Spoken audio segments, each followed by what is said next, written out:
recibido los siguientes documentos. Correos electrónicos de la Dirección Nacional de la Agencia Nacional de Investigación y Desarrollo, a través de los cuales se hace llegar el reporte del estado de la solicitud de los becarios ANID al 29 de enero de 2021. Comunicación del presidente de la Asociación de Pilotos de Aeronaves No Tripuladas de Chile, señor José Merino, a través de la cual solicita audiencia con la comisión a fin de dar a conocer la opinión de esa asociación sobre el proyecto de ley iniciado en moción de los diputados señores Castro, Mirosevich y Torres y de la diputada señora Vallejo, que modifica el Código Aeronáutico en materia de aeronaves sin piloto. Es toda la cuenta, señor presidente. Muchas gracias. Se ofrece la palabra sobre la cuenta.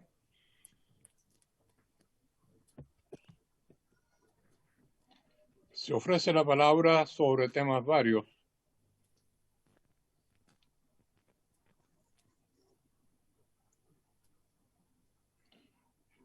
En temas varios,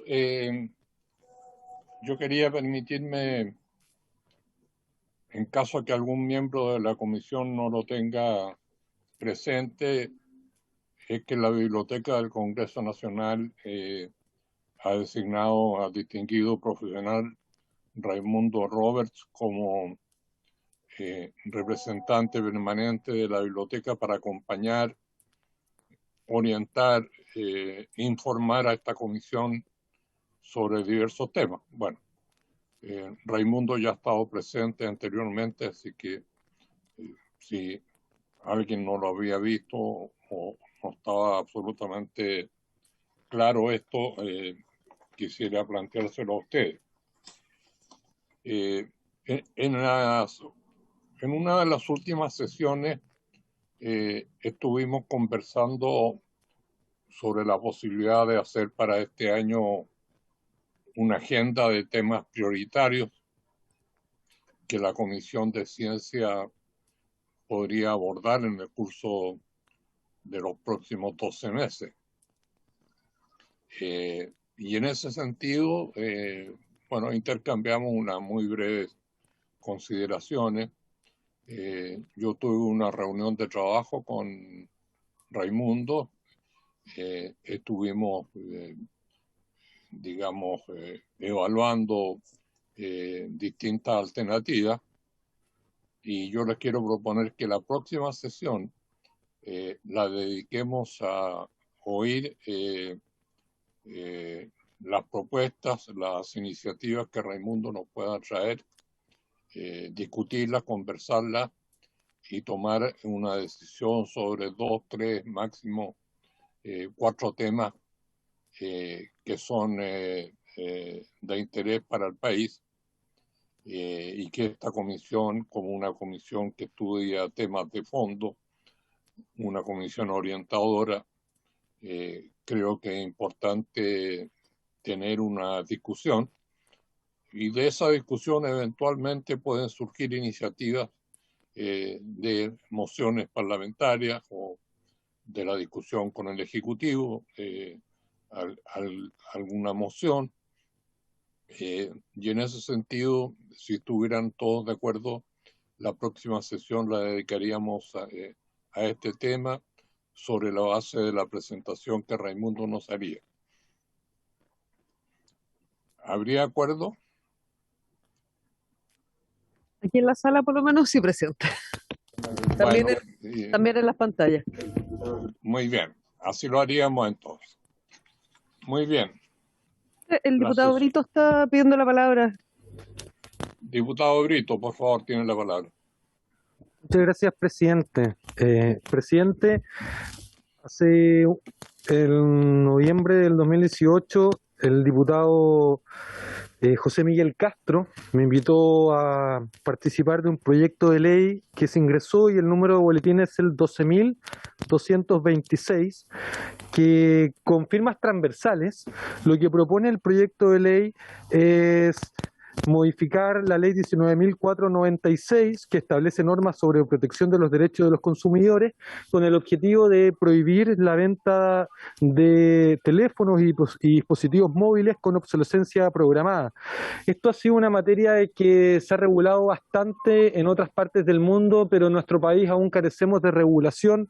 Hay distintos motivos que llevan a ingresar este proyecto, pero lamentablemente el proyecto se encuentra durmiendo en la Comisión de Economía desde el 12 de noviembre del 2018. Entonces, dada la pertinencia de esta comisión, quería ver la posibilidad de que podamos acordar, darle trámite a este proyecto en esta comisión, solicitando el acuerdo primero de la comisión para solicitar a la sala que el proyecto venga para acá y de esta manera poder avanzar en una legislación que se hace necesaria y que ya estamos bastante tarde.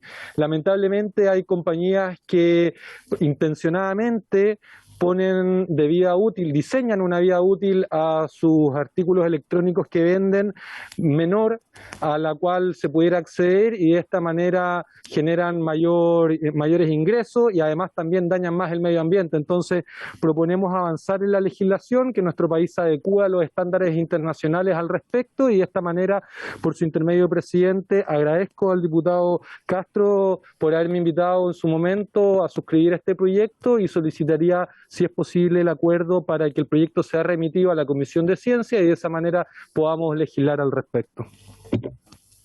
Gracias, diputado. Si estuviéramos de acuerdo, yo personalmente estoy de acuerdo plenamente. Soledad, deberíamos de poner en la sala en tabla para que ojalá se acuerde transferir este proyecto desde la Comisión de Economía a la Comisión de Ciencia. ¿Habría acuerdo? Muy bien. Acordado. Esta sesión ordinaria, inicialmente por iniciativa de diputado Patricio Rosa, está en conexión con la grave situación sanitaria que el país sigue viviendo y al hecho de que esta historia no se sabe qué parte está escrita y qué parte todavía queda por escribirse. Entonces, en distintos lugares del mundo han surgido nuevas cepas que son naturalmente preocupantes, no solo para el país, sino que para la humanidad. Y la idea era que en esta sesión pudiéramos dedicarnos a analizar este tema, para lo cual hemos invitado y agradecemos la presencia del académico de la Universidad Austral de Chile, doctor Mario Calvo, y el inmunólogo e investigador de la Universidad de Magallanes, doctor Marcelo Navarrete. De manera que comenzaríamos por escuchar el mensaje que nos pueda entregar el doctor Mario Calvo. No sé si ha traído una presentación o... Sí, diputado Toa, te he traído una presentación. Voy a inmediatamente arreglar para proyectarla. Muy bien. Entonces, Soledad, para compartir la pantalla.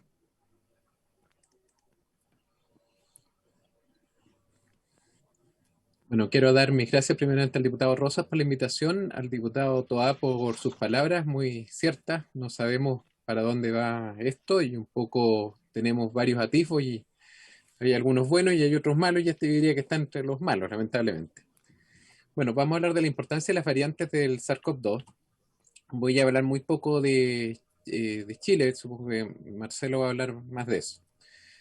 Bueno, quiero una cosa advertirla porque a veces he visto mucho énfasis en esto de las variantes y una estimación muy alta, que es un tema importante, pero hay que considerar que en esta enfermedad no hay ninguna intervención aislada que haya demostrado bloquear en forma altamente significativa el virus. ¿Qué significa eso? Que todas las intervenciones son incompletas. O sea, si nos ponemos a secuenciar todo y buscar todas las cepas que tenemos, vamos a tener un aporte posiblemente, pero no será terminar con la infección. ¿ya? Este es el modelo, en ese sentido, más importante en cuanto al COVID, y que es el modelo que encontré más bonito, porque nos ha costado mucho hacer que la población entienda esto. O sea, la gente dice uso mascarilla y yo me protejo. Y no ha entendido de que eso es una de las múltiples etapas que implican la protección de una persona y de una población. Entonces, acá no está el buscar las cepas, pero obviamente en el manejar las cepas sería otro trocito más de queso que podemos mostrar en este queso suizo, que como queso suizo cada intervención está llena de hoyos y finalmente solo capas sucesivas evitan que el virus llegue a la persona.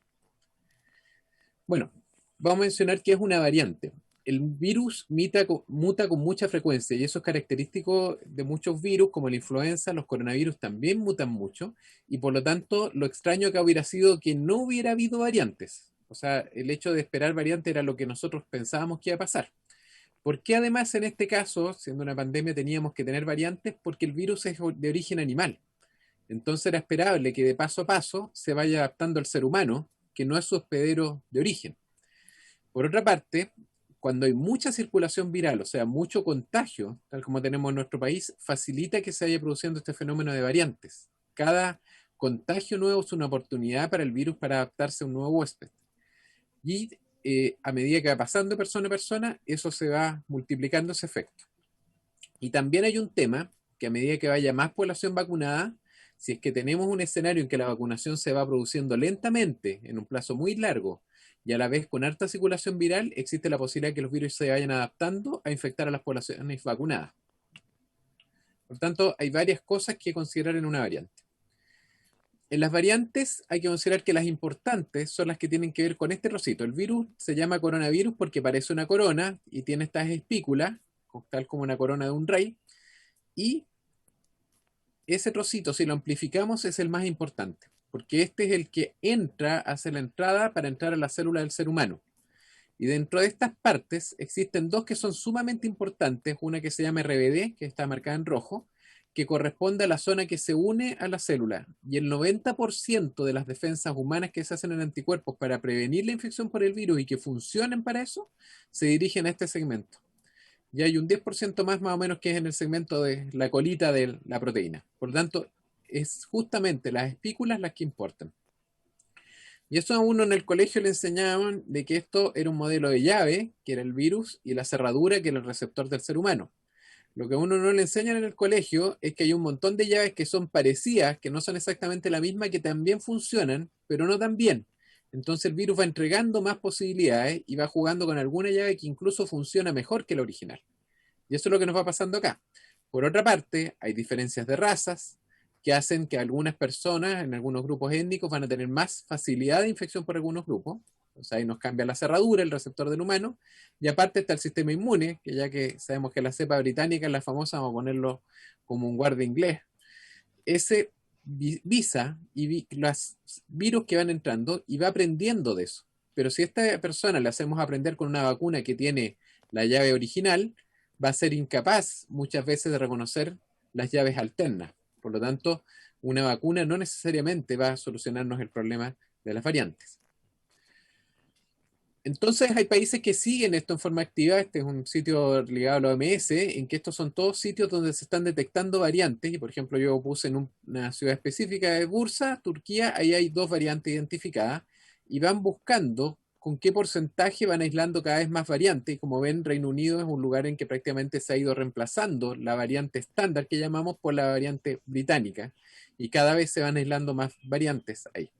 Y para que vean un poco, de esto es en el largo del tiempo, desde enero del año pasado hasta ahora, cada una de estas rayitas es una variante nueva, pero son pocas las que llegan a tener el interés para ser algo significativo de la población. Pero lo que les quiero mostrar es que el virus está continuamente mutando.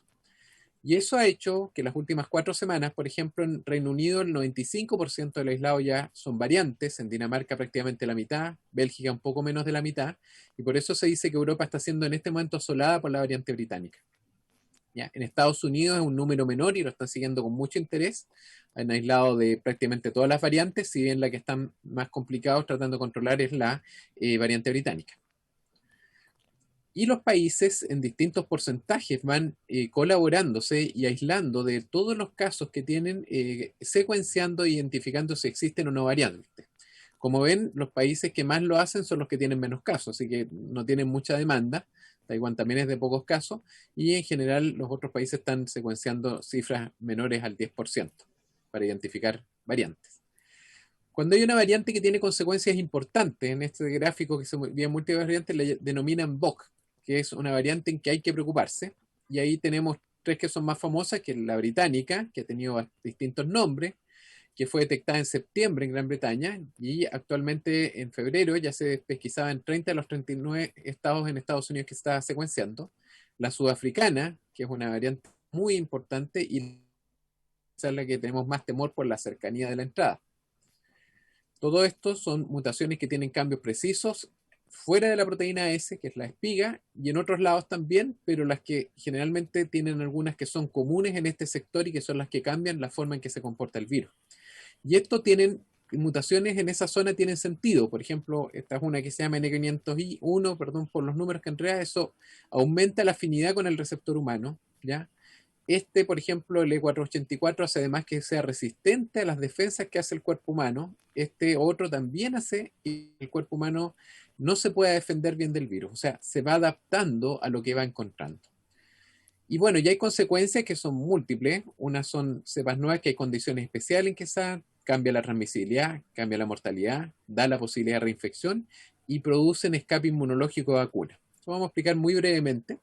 Por ejemplo, una condición especial que afortunadamente nosotros no tenemos, este es un clúster muy famoso que se produjo a mediados del año pasado en Dinamarca, que en las granjas de bisones se reportó contagio del humano al bisón y después de vuelta del bisón al humano, hasta que se identificó un caso de clúster en 12 casos humanos en un sector de Dinamarca, y esto llevó a la decisión al demostrarse que gran parte de las personas estaba de este clúster asociado con las granjas y que era asociado esa genotipificación, lo que se estaba aislando los bisones, llevó al sacrificio de millones de bisones de las granjas. O sea, indemnizaciones, costos muy, muy altos de eliminar todas estas granjas de cultivo de bisones. Y la razón fue de que cuando se vio la variante se vio que podía hacer escape inmunológico, o sea, podía escapar de las defensas de las personas y prácticamente producir una nueva cepa que originara brotes en Dinamarca. La transmisibilidad es otro punto afectado. Como decíamos, la variante inglesa está asolando Europa. En este caso, donde están volviendo los chicos a los colegios, está habiendo focos en Gran Bretaña por la cepa británica, que son bastante contagiosa, entonces ahí es donde más estamos viendo contagios y efectivamente diferencia las edades jóvenes a las que están teniendo más la cepa británica, porque la cepa británica tiene alrededor de un 50, otros dicen un 70% más de transmisibilidad, y la cepa brasileña aparentemente es incluso más transmisible que la británica. Por lo tanto, la velocidad en que se transmite es mucho más rápida y eso la hace ser predominante.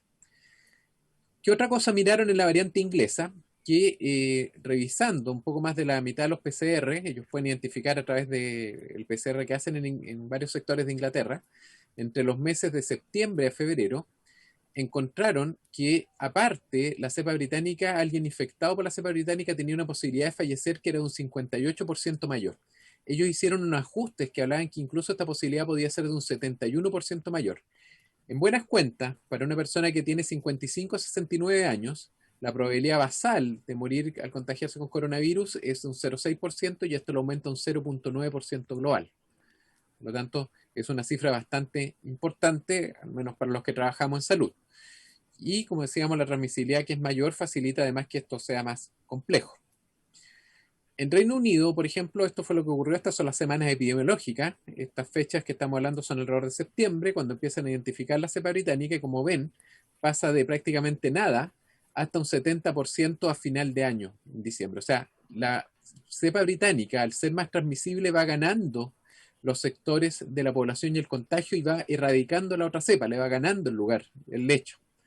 Esta es la representación de cómo esta mutación, que está en la espiga, y acá se une mucho mejor al receptor humano. Esos pequeños cambitos que parecen nada pueden cambiar prácticamente todo el comportamiento de un virus.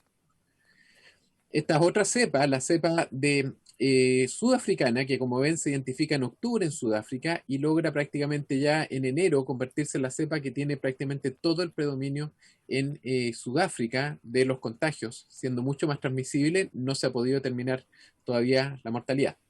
Y la cepa brasileña, llamada P.1, hay una P.2 también, pero menos importante, es descendiente de una cepa que ya se había identificado precozmente en Brasil, pero ocurrió en Brasil de que ellos no estaban haciendo genotipificación en forma seriada, pero notaron que en Manaos se había producido, que es una de las regiones más golpeadas, un aumento enorme de las hospitalizaciones en la segunda ola, y ellos encontraron esta cepa con 17 mutaciones, varias compartidas con la cepa británica, y lograron evaluar de que era más o menos un 50% al doble más transmisible que la cepa estándar. Y más importantemente, encontraron que había una evasión de la inmunidad natural, o sea, los plasmas de las personas que habían tenido coronavirus no eran tan activos contra estas cepas como son activos contra la cepa estándar que llamamos. Esta circunstancia también se ha descrito para la cepa sudafricana. ¿Qué significa esto? Que si yo escapo de las defensas que el humano hizo cuando se infectó con la cepa estándar, significa que es posible que un porcentaje de esas personas, simplemente por llegar a la cepa brasileña, van a reinfectarse y van a tener un segundo cuadro de COVID. Entonces, eso que se había mencionado, la verdad que ya salió en prensa hace esta semana, de que efectivamente se ha demostrado reinfección por la cepa P.1 en Brasil de personas que habían tenido COVID, no mucho tiempo antes. Así que para que vean un poco lo que ha marcado, se estima en Manaus que, por estudios serológicos, que 2/3 de la población ya se ha infectado por COVID, o sea, una población muy, muy grande, o sea, prácticamente ya pasó el virus por allá. Como ven acá, esto fue en un periodo muy breve, prácticamente acá tenemos noviembre, y logra ya en enero ser 87% de los aislados. En 7 semanas se reemplaza la cepa estándar en Manaus por la cepa variante P.1. El efecto mortalidad, si bien en este estudio se mostró que había una mortalidad, no quedó claro si había sido por la variante o bien porque la segunda ola fue tan potente que no hubo forma de atender a las personas como correspondía, y se sabe que eso aumenta la mortalidad al verse desbordado el servicio de salud.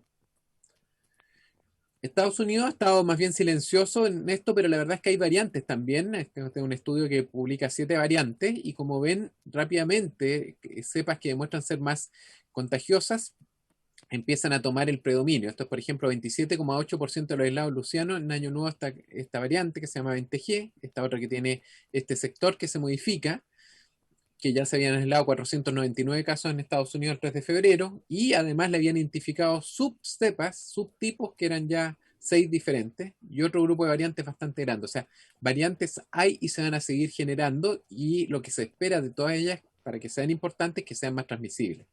Y incluso siendo, bueno, Estados Unidos es un país muy grande, pero como pueden ver, esta variante tiene ciertos sectores geográficos, mientras estos otros sectores geográficos que son diferentes a la vez de los subtipos que tiene esa variante. O sea, podemos tener situaciones diferentes en diferentes sectores geográficos. Esto es lo que se ha aislado, mostrado en Estados Unidos, la cantidad de variantes que hay, que como ven es enorme, pero muy pocas llegan a ser del grupo que cause preocupación.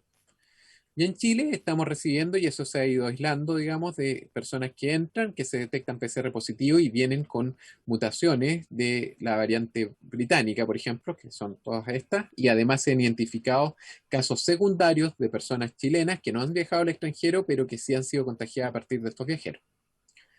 ¿Cuál es el impacto de las vacunas? Que esto quizás es lo más importante. Por ejemplo, la vacuna Novavax, que es una vacuna que no se ha probado todavía, pero que es muy buena, la eficacia global que se reportó es de 89%. Sin embargo, miren cómo cambia entre un 96% la cepa estándar, 86% la británica y, si no me acuerdo mal, era un 49% la sudafricana. Esto hizo también, por ejemplo, que la vacuna de AstraZeneca, la de Oxford, que es muy poco eficaz ante la cepa sudafricana, fue devuelta y fue la primera que les llegó prácticamente en gran cantidad a Sudáfrica. Procedieron a devolverla porque la eficacia la estimaron en alrededor de un 22%. Así que eso ha marcado de que prácticamente haya vacunas que posiblemente no van a servir hasta ciertas variantes. Afortunadamente otras, como la Pfizer, por ejemplo, esta es el suero que se aisló en los trabajos de investigación, que inhibía muy bien, mientras más arriba están los puntitos, cada puntito o triángulo es un paciente de distintas semanas, lograban inhibir la cepa estándar, y esta variación, que tiene trozos de la sudafricana, baja la calidad pero de la respuesta inmunológica por anticuerpos, pero todavía es útil. Lo mismo se dio con la cepa sudafricana pura, que es esta B1.351, pero que baja la calidad de la respuesta inmunológica, pero aparentemente es suficiente también. Algo similar se dio con la vacuna de Moderna de RNA, que prácticamente la británica no hay diferencia entre atacar a la cepa estándar o a la británica, pero hay una diferencia de más o menos 6 veces menos potencia frente a la cepa sudafricana de la vacuna de Moderna, pero todavía está sobre el rango en que la respuesta inmunológica sería suficiente para que la vacuna sea efectiva. Sin embargo, Moderna ya empezó a trabajar en una variación de su vacuna, que se supone que las vacunas de RNA son las más fáciles de adaptar. La vacuna de Moderna se llama mRNA 1273. Entonces a la variación de la vacuna le pusieron .351, que es el número de la variante sudafricana.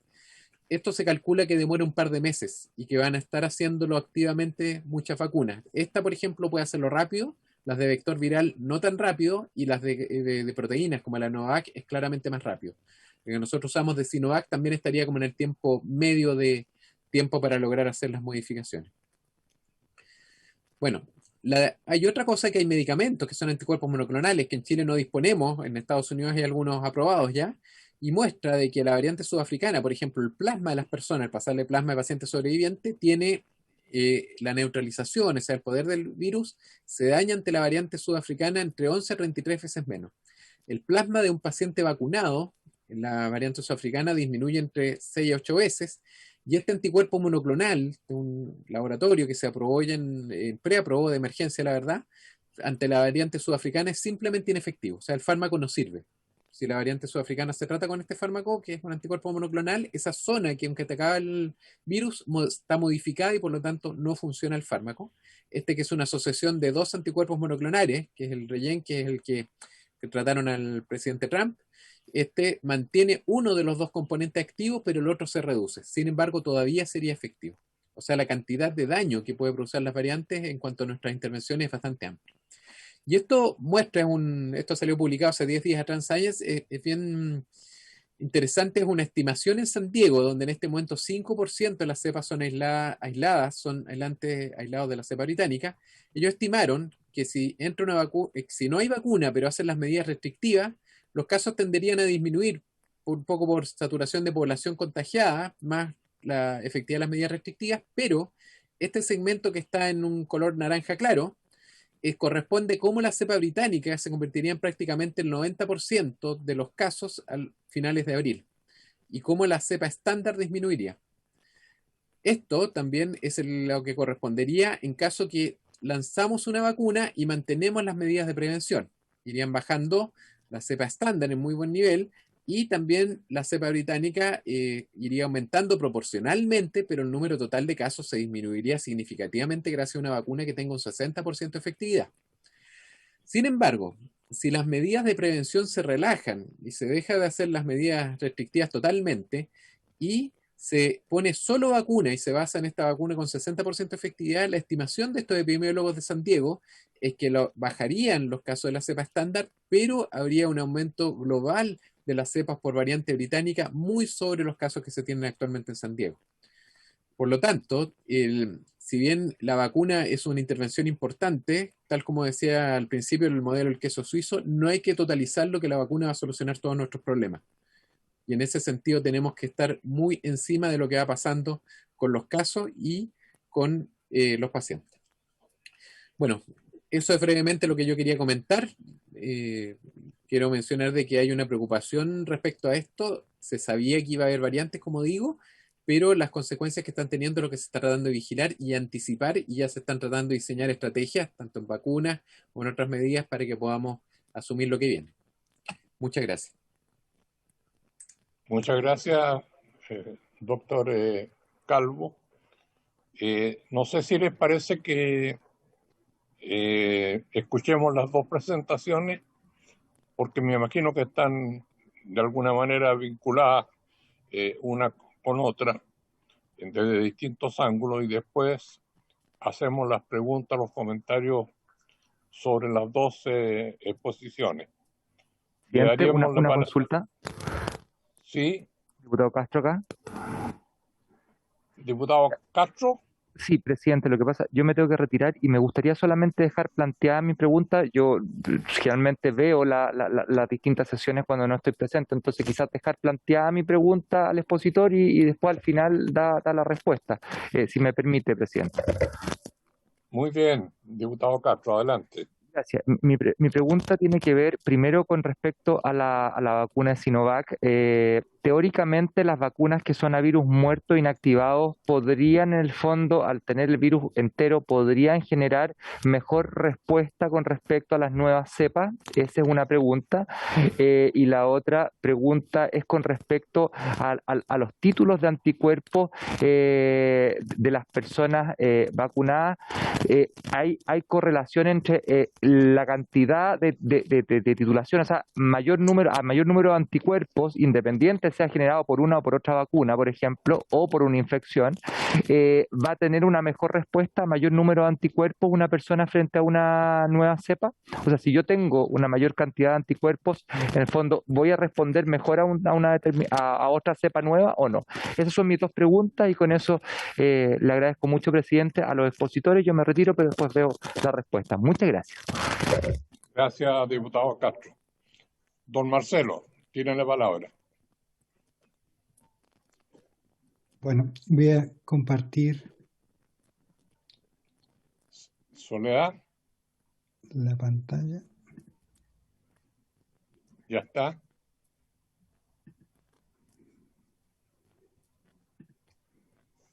¿Ahí se ve? Sí, está muy bien. Perfecto. Bueno, esta es una presentación que hice hace muy poquito en el Instituto Pasteur, así que la estoy reciclando.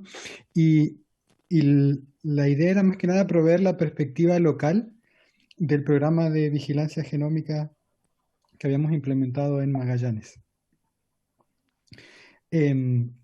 Bueno, nuestra región tiene algunas características particulares y quizás la principal desde la perspectiva de la vigilancia genómica tiene que ver con el aislamiento geográfico y la falta de conexión terrestre y la suspensión de cruceros, lo que deja abierta prácticamente solo la vía aérea y algunos casos el transporte de mercancías terrestre, y lo que permite un cierto control distinto a lo que se logra en otros lados donde hay mayor movilidad. Y otra característica de la región fue la cantidad de casos que alcanzamos en la segunda ola, que aquí está en verde la región de Magallanes, que superó ampliamente lo que ocurría en el resto del país y llegó a ser la cuarta región más afectada del planeta en términos de incidencia, ¿no? Eso en contraste con que tuvimos el confinamiento y la cuarentena más larga del país. Este gráfico resume los principales hallazgos del 2020 del programa de vigilancia genómica. En el histograma en gris vemos la cantidad de casos, ¿no? Que tuvimos como una suerte de primera ola en marzo-abril, que se controló bastante bien. Llegamos a tener 0 casos en algún punto, un pequeño rebrote, y luego tuvimos una segunda ola que nos pegó bastante duro. Y si miramos qué ocurre con las variantes, que se observa aquí en los puntitos coloreados y en este dendrograma, vemos que hubo un cambio a partir de junio, julio, hacia una nueva variante que se tomó la mayor proporción de los casos en la región. Aquí vemos la presión asistencial, ¿no es cierto?, en cantidad de casos que requieren hospitalización en UCI en relación a la cantidad de casos activos, ¿no? Lo que observamos es que a pesar de que hubo un incremento exponencial en la cantidad de casos que se ven rojos, ¿no es cierto?, la presión sobre las camas UCI no creció en la misma proporción, ¿no? Sino que si bien tuvimos muchísimos más casos, la gravedad fue un tanto menor. Esto no quiere decir que nuestro sistema asistencial se sobrepasó, porque eran tantos casos que de todas maneras sobrepasaban nuestra capacidad hospitalaria. Y si desglosamos qué ocurrió en las distintas localidades, ¿no es cierto? Acá tenemos Punta Arenas, Puerto Natales, Porvenir y Williams, que son las 4 áreas urbanas principales de la región. Vemos que este cambio hacia la nueva variante ocurrió simultáneamente en las 4 localidades. Y aquí vemos el punto, ¿no? La proporción de casos de la variante mutada, que hacia el 26 de julio prácticamente la totalidad de los casos ocurrieron con la nueva variante magallánica. Aquí se ve también en el espacio geográfico. A partir de julio tuvimos esta nueva variante. Esta nueva variante tenía nuevas mutaciones, algunas de las cuales comprometían la espiga, que es la que comentaba el colega. Y cuando estudiamos un poquito más en detalle la espiga de la variante magallánica, que es la que está aquí abajo, lo que observamos es que la mutación principalmente afecta a la movilidad. Si bien no afecta directamente el sitio de unión con las células humanas, porque no hay mutaciones en este sitio de unión, las mutaciones que ocurren más abajo, distantes al sitio de unión, sí afectan cómo se mueve la parte superior de la espiga y por lo tanto afectan cómo interactúa. De hecho, eso nos permitió crear un modelito donde vemos que el sitio funciona como una suerte de engranaje. Y esta mutación lo que hace es como quitarle un diente al engrane. Como conclusión de este trabajo, la vigilancia genómica en la región nos permitió detectar la emergencia de una variante nueva o clado, el 20B, que desplazó a todas las variantes que estaban establecidas previamente. Este cambio genómico se acompañó de mayor incidencia de casos, aunque menos graves. Este es un haplotipo que tiene 9 mutaciones que, si bien está muy presente en la región, no se ha propagado al resto del planeta. Y lo que observamos es una mutación particular en la espiga que desestabiliza la proteína Spike y podría afectar la manera en que ingresa al organismo o se propaga este virus. Esto era muy brevemente para comentar sobre la situación en Magallanes. Muchas gracias, don Marcelo. Antes de ofrecer la palabra, yo, tal como lo ha recalcado Patricio permanentemente, esta es una nueva demostración de las tremendas potencialidades científicas que existen a lo largo de nuestro país y que no siempre son suficientemente conocidas, reconocidas y sobre todo aprovechadas sus potencialidades. Yo espero que con la creación del Ministerio de Ciencia esto progresivamente se vaya corrigiendo y cada vez haya más espacio y más apoyo al desarrollo de la ciencia a lo largo de todas las regiones del país. Yo no sé, Patricio, tú que fuiste un poco el impulsor de esta sesión, si quieres hacer un comentario inicial o algunas preguntas iniciales. Por favor, Patricio. Gracias, presidente. Bueno, agradecer a Mario y a Marcelo, dos grandes especialistas en sus áreas y que son de regiones, que ese era uno de los puntos que es importante destacar, y que en las regiones se hace ciencia.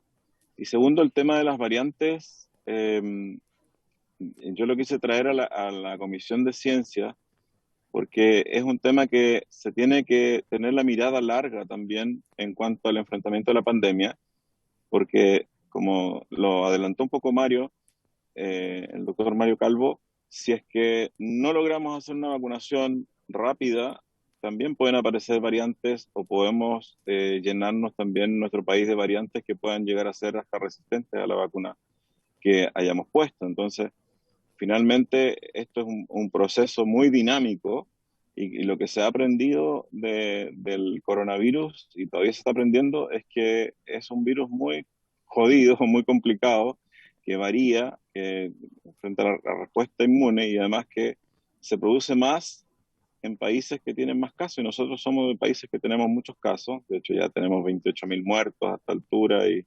llevamos 800.000 y tantos casos activos, o sea, personas que se han infectado, de las que hemos reconocido, porque si uno hace el análisis matemático de los 28.000 muertos hacia atrás, probablemente tenemos 2 millones de personas han estado contagiadas, pero no tenemos la capacidad de haberlo testeado. Pero también quería que se viera que también en Chile se han generado variantes y con un comportamiento bastante distinto a lo habitual y que generó que Punta Arenas eh, haya tenido un daño por el virus en la población tan grande como lo tuvo, una mortalidad tan alta respecto a la población. Por eso me interesaba que esto se viera, se visibilizara, porque a veces dentro de la mirada corta solo se están mirando o los fallecidos o la ocupación de UCI o cómo vamos en la vacunación, pero la mirada larga que tiene que tener la ciencia es adelantarse a los posibles riesgos también y cómo las medidas de prevención y precaución y por qué las medidas de prevención y precaución tienen que mantenerse. Entonces, un poco esas eran las dos líneas de por qué he insistido en que se trate sobre este tema. Y quizá mi pregunta es hacia el doctor Calvo, es si en el Consejo Asesor se está mirando esta situación, sobre todo en el aeropuerto de Chile, cuál es el porcentaje de vigilancia genómica respecto a los PCR que se hacen ahí, que se está haciendo, o si se conoce ese dato. Bueno, eso como pregunta, porque ya también el diputado Castro ya preguntó lo que también tenía una inquietud. Gracias, presidente. Gracias, Patricio. Se ofrece la palabra. El diputado Brito, presente. Diputado Brito, por favor. Muchas gracias, presidente, por su intermedio saludar a quienes han expuesto, valorar profundamente su trabajo y también que debe ser se debe sentir bastante impotencia en hacer ciencia en nuestro país, porque lamentablemente las instituciones y el mismo Estado que hace esfuerzos para desarrollarla, pocas veces también escucha los resultados.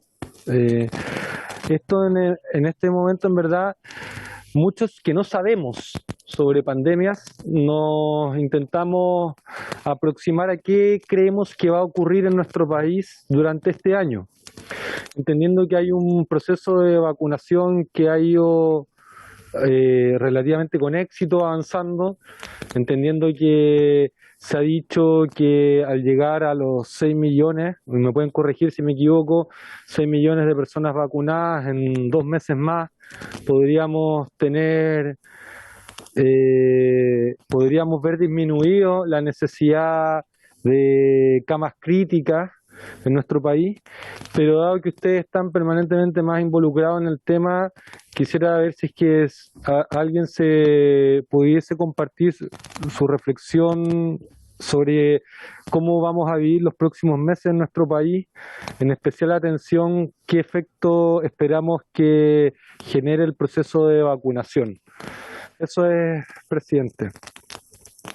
Gracias, Jorge. Yo quería hacer mitad reflexión, mitad pregunta a ambos invitados. Aquí hay dos aseveraciones que me hacen pensar en un par de preguntas.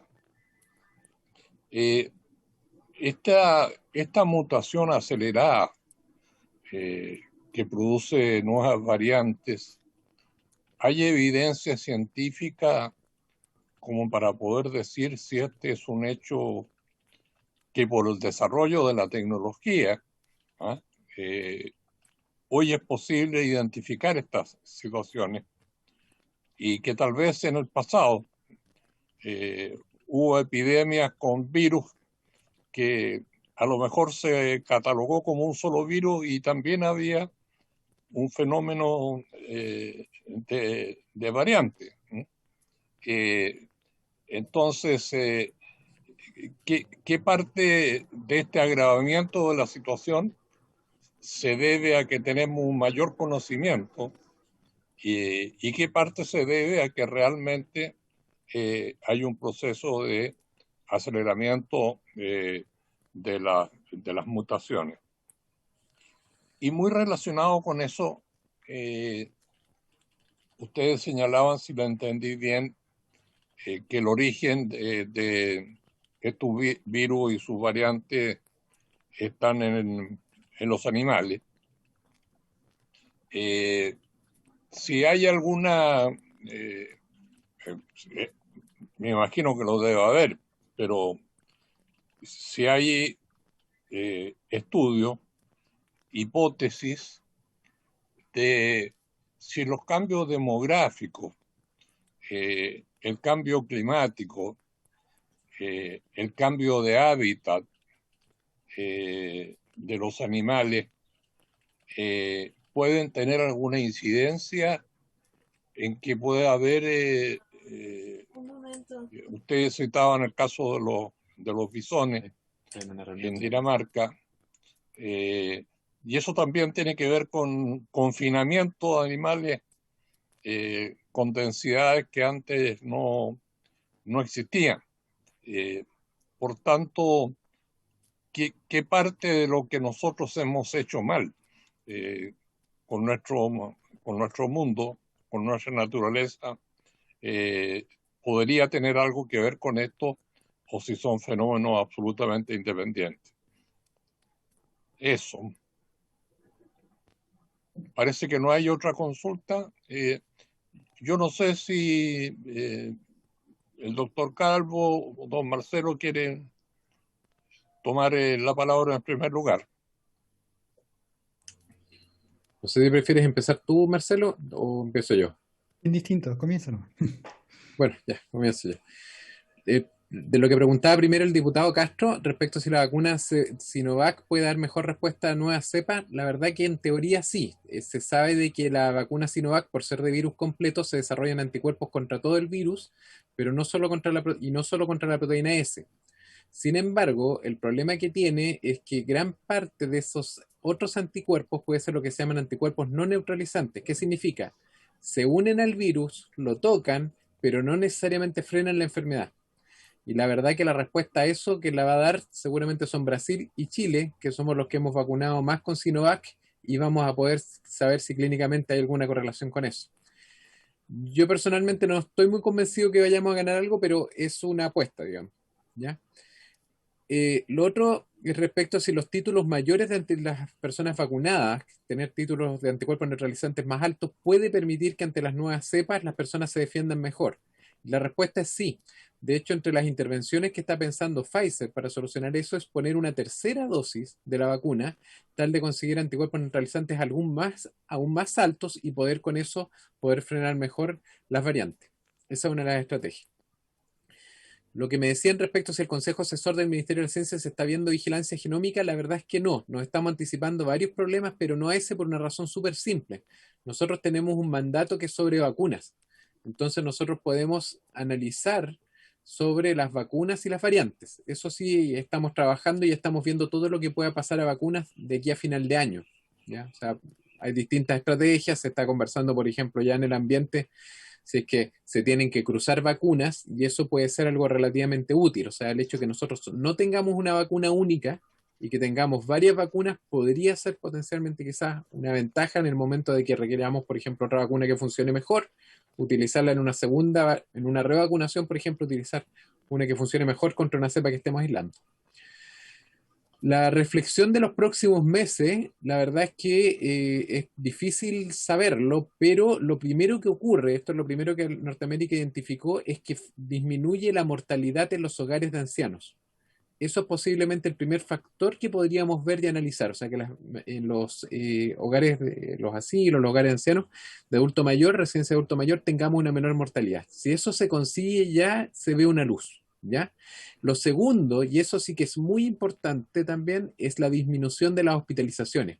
Porque si empiezan a disminuir las hospitalizaciones, los hospitales ya pueden empezar a funcionar de nuevo y empezar a trabajar con las miles, y no sé si decenas de miles, de procedimientos atrasados de atención a los usuarios que no son COVID y que corresponden a cosas muy importantes que se han visto atrasadas a través de la pandemia. Y eso se supone que nos va a pegar la cuenta ahora este año y durante los siguientes 5 años, que es lo que algunos llaman la cuarta ola, que son la consulta o el daño de salud que se va a provocar secundario a la pandemia. Por ejemplo, en Norteamérica se sabe que uno de los casos de los daños secundarios es que murieron muchos más diabéticos. ¿Por qué? Porque abandonaron controles. Así que los próximos meses yo creo que lo primero que vamos a ver, vamos a hacer cambios en la parte hospitalaria. Es muy probable que no veamos una disminución de la transmisión muy grande, porque es probable que al ganar ese porcentaje menos de contagio, nuestras autoridades locales, sobre todo, van a tratar de liberar a su población, por razones obvias, de los procesos de cuarentena, y eso va a compensar posiblemente lo que ganemos en disminución de casos en forma global. Eso es lo que podría decir. Y lo que comenta el diputado Toá es muy interesante respecto a qué es lo que es posible de causar esto y si hay mutaciones que antes no se identificaban. Eso da toda la impresión que sí. El año 2000 se logró recuperar de cadáveres el virus de la epidemia de 1918. Y ahí se pudo encontrar qué variantes genéticas, cómo fue que se adaptó el virus de un ave al hombre y cómo eso logró ser tan contagioso como fue. Efectivamente, la tecnología es lo que nos permite saberlo ahora de cosas que antes ocurrían.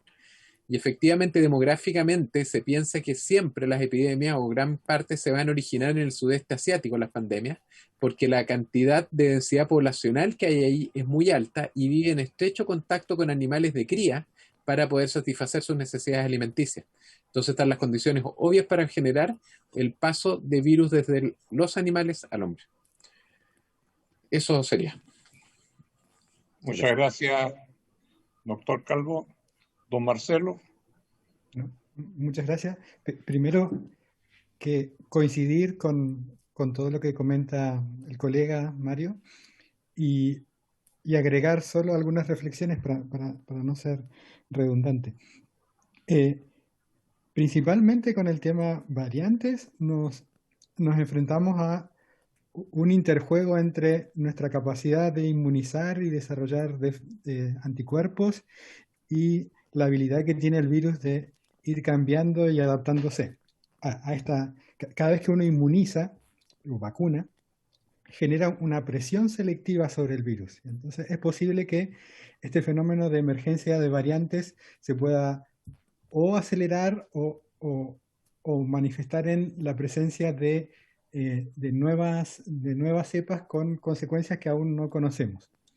Esto va a tener mucho que ver con la velocidad con la que seamos capaces de alcanzar esta ansiada inmunidad de rebaño y con la posibilidad estocástica, ¿no? de que emerja alguna variante capaz de escapar a esa formulación de vacuna en particular.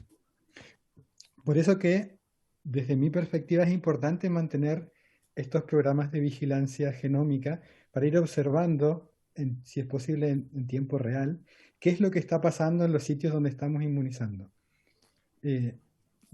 Lo que mostramos en Magallanes es que se puede hacer, es bastante costo efectivo, pero hay más regiones en el país y lamentablemente no contamos con información qué es lo que está ocurriendo en otras partes. Sí contamos con información del aeropuerto y algunos otros lugares, pero no más que eso. Eso por una parte. Creo que si algo aprendimos de la pandemia es que la información es muy valiosa. La capacidad que tenga un país de generar información adecuada ayuda a controlar la pandemia. Y por otra parte, respecto a la reflexión de lo que pueda ocurrir en lo que va del año, yo estoy en el sector asistencial, en la parte hospitalaria y académica, y coincido con Mario, preocupa muchísimo el retraso masivo que ha habido en consultas. De hecho, en mi área de especialidad lo que estamos viendo es ciertas patologías. Yo trabajo con inmunología del cáncer, entonces veo muchos pacientes con leucemias, linfoma, que están consultando en estadios muy, muy, muy avanzados. He visto pacientes con un nivel de avance de la enfermedad que a veces está solo descrita en libros, que no estábamos acostumbrados a ver en la era moderna. Esto principalmente porque se ha retrasado mucha atención preventiva o temprana y desconocemos en qué proporción esto nos va a afectar, pero es probable que este siguiente año y el próximo, en la medida que relajemos un poco las restricciones y se facilite el acceso hacia las otras áreas de consulta, veamos una fuerte presión sobre el sistema asistencial por patología ya complicada, avanzada, en estadios que no estamos acostumbrados a ver, eso tenemos que estar muy atentos. Muchas gracias. Bueno, creo que hemos tenido dos magníficas presentaciones. Esto confirma lo que hemos venido conversando en la comisión, interactuando con el Ministerio de Ciencia en el sentido de potenciar al máximo las capacidades científicas de las regiones. Así que eso no hace, lo que hemos escuchado hoy no hace más que confirmar aquella tesis. Y como comisión estamos a disposición de ustedes para que dentro de nuestras limitadas posibilidades, pero que siempre pueden existir, podamos colaborar en este caso con las dos regiones que ustedes representan y también con otras. Así que muy agradecido. No sé, Soledad, si estas presentaciones las tenemos para poderlas, o si ustedes las pueden enviar, o si fuera posible, yo se lo agradecería. Sí, eso mismo le iba a pedir, presidente, que les pidiera las presentaciones. Ya, muy bien, Soledad. Bueno, muchas gracias una vez más y por haberse cumplido el objeto de esta sesión. Esta se levanta. Hasta luego.